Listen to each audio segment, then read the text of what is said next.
కర్నూలు జిల్లా ఆలూరులో బెలుగుండు ఆంజనేయ స్వామి దేవాలయంలో ఘనంగా వాల్మీకి వనభోజన కార్యక్రమాన్ని ఏర్పాటు చేశారు.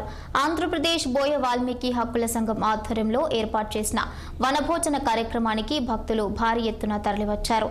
వనభోజన కార్యక్రమంలో ముఖ్య అతిథిగా ఆలూరు ఎమ్మెల్యే విరూపాక్షి, అతని సోదరులు ఆలూరు హనుమాన్ సర్కిల్ నుండి అంబేద్కర్ సర్కిల్ వరకు బైక్ ర్యాలీ నిర్వహించారు.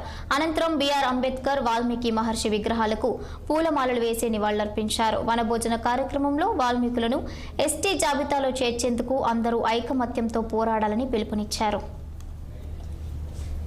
మనము ఇప్పుడు ఉన్నోళ్ళు రేపు లేము. ఖచ్చితంగా మీ వయసు మీరుగానే 75-76 సంవత్సరాలు ఉంది. ఇప్పుడు మీరు తీర్మానం చేసి పంపించి దాన్ని మీ ఆధీనంలో చేసి మీరే మిమ్మల్ని అనుకుంటారు. మీరు ఇప్పుడే కాదు, మీరు చనిపోయినా కానీ వాళ్ళు అట్లా చంద్రబాబు నాయుడు చేసిపోయినట్టు మాకు ఎస్టీలో చేసినవి ఈ పొద్దు మేము లబ్ధి పొందుతామని ప్రతి ఒక్కరు వాల్మీకులు రాబోయే కాలానికని చాలా మంది అనుకుంటారు. అనుకున్నారు, ఏదైనా పేరు నిలబెట్టుకునే విధంగా మేము చంద్రబాబు నాయుడు కానీ కొద్ది మీరు చేసి తీర్మానం చేసి కేంద్రంలో ఉన్న మోడీ గారిని ఒప్పించి, ఎందుకంటే మీ సపోర్టు ఉంది కాబట్టే మిమ్మల్ని గట్టిగా ఈరోజు చెప్తున్నాం. ఎందుకంటే కానీ దాన్ని గట్టిగా పర్యావరణం తీసుకోవట్లేదు. ఎన్నికలో వచ్చినప్పుడు మాత్రం వాల్మీకులు ఓట్ల కోసము అందరూ మేము ఎస్టీలో జాబితా చేర్చామంటున్నారు. ఆ చేర్చేదిలే చచ్చారు. ఎందుకంటే వాళ్ళు మనము ఎస్టీలో చేస్తే వీళ్ళంతా మొత్తము ఆ రిజర్వేషన్స్ అదే విధంగా వాళ్ళు మనకు మభ్య పెడుతున్నారు, కానీ దాన్ని అమలు పరచట్లేదు.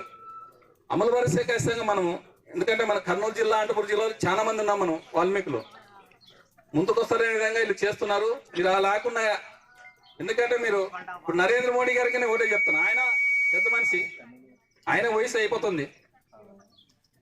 ఆయన కానీ తెలుసుకొని మా వాల్మీకిని ఎస్టీలో చేస్తే జీవితాంతం మేమే కాదు, మా పిల్లలు ఇంకా పిల్లలు తరమైన కానీ ఫలానా వ్యక్తి ఎస్టీలో చేర్చిపోయిన విధంగా తలుచుకుంటారు కానీ చెప్తున్నాము. అదే విధంగా మన దుర్మార్గమైన పాలన చేస్తున్నారు. అందుకోసం మా జగన్మోహన్ రెడ్డి ప్రతిపక్ష హోదా